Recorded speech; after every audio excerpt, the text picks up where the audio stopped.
asambleísta Lenín Plaza.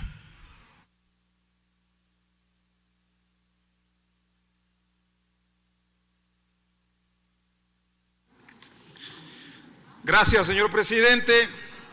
Compañeros, compañeras asambleístas, tras el terremoto del 16 de abril del 2016 en Manabí y Esmeraldas, el Gobierno Nacional emprendió un conjunto de acciones urgentes para el manejo integral de ese desastre.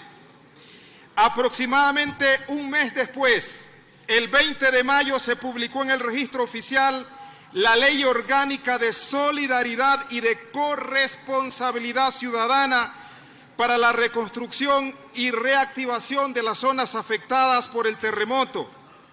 Una norma que establecía un conjunto de contribuciones solidarias destinadas a financiar el proceso de reconstrucción y de incentivos para la reactivación de la actividad económica de las zonas afectadas.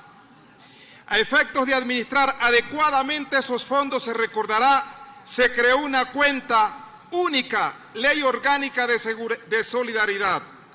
Y según el registro de movimientos de la página web del Ministerio de Economía y Finanzas, el 29 de diciembre del 2017 egresaron de esa cuenta 300 millones de dólares. La Constitución de la República del Ecuador, compañeros asambleístas, en su artículo 131, establece que la Asamblea Nacional podrá proceder al enjuiciamiento político a solicitud de al menos una cuarta parte de sus miembros y por incumplimiento de las funciones que les asignan la Constitución y la ley de las ministras o ministros de Estados. Básicamente, compañeros asambleístas, quiero referirme al incumplimiento de la norma básica para la cual fue creada la Ley Orgánica de Solidaridad y de Corresponsabilidad Ciudadana para la reconstrucción y reactivación de las zonas afectadas por el terremoto. Y es el objeto para el cual fue creada esta ley, y era la de atender con estos recursos a las zonas del desastre en Manabí y Esmeraldas.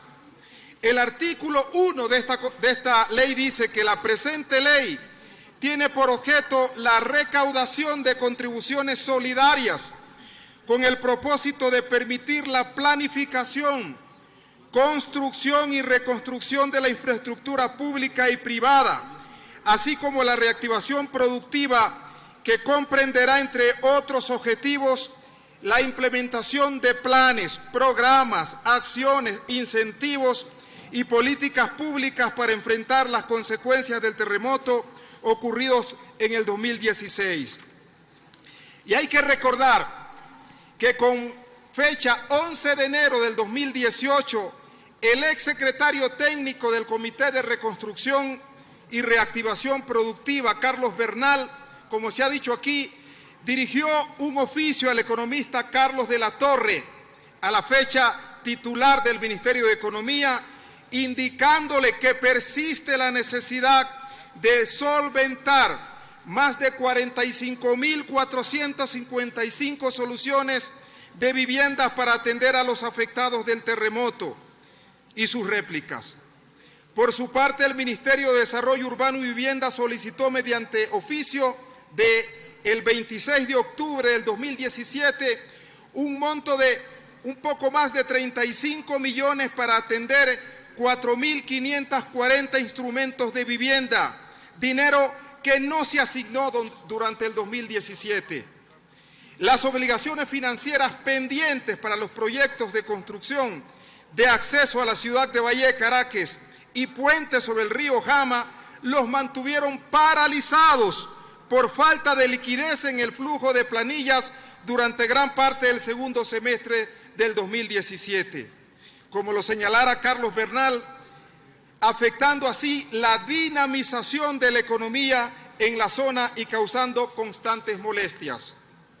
Es importante analizar justamente este oficio, ya que demuestra que los recursos de la reconstrucción no estaban ociosos, que habían requerimientos que no habían sido atendidos por esta cartera de Estado.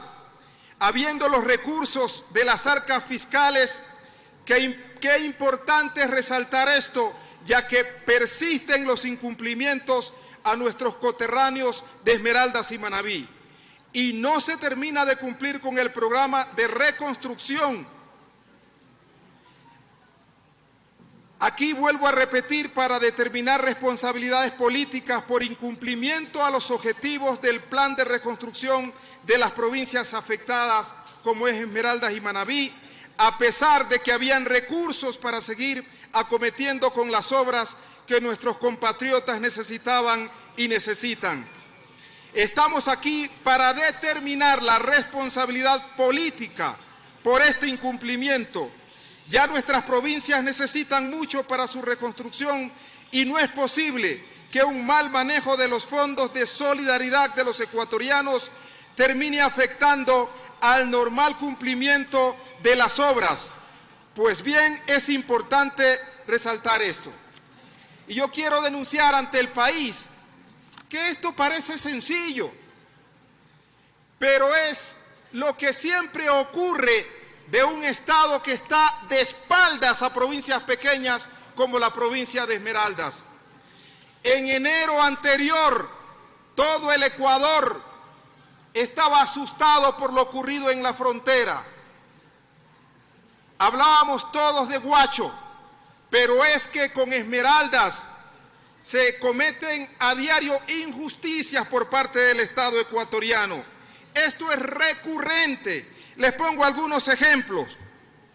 Nuevamente continúa el centralismo desde Quito hacia las provincias pequeñas. Por ejemplo, a nosotros se nos quiere quitar una fuente de empleo para los esmeraldeños, volviendo a traer a Flopec de Esmeraldas a Quito, cuando su sede tiene que estar en Esmeraldas.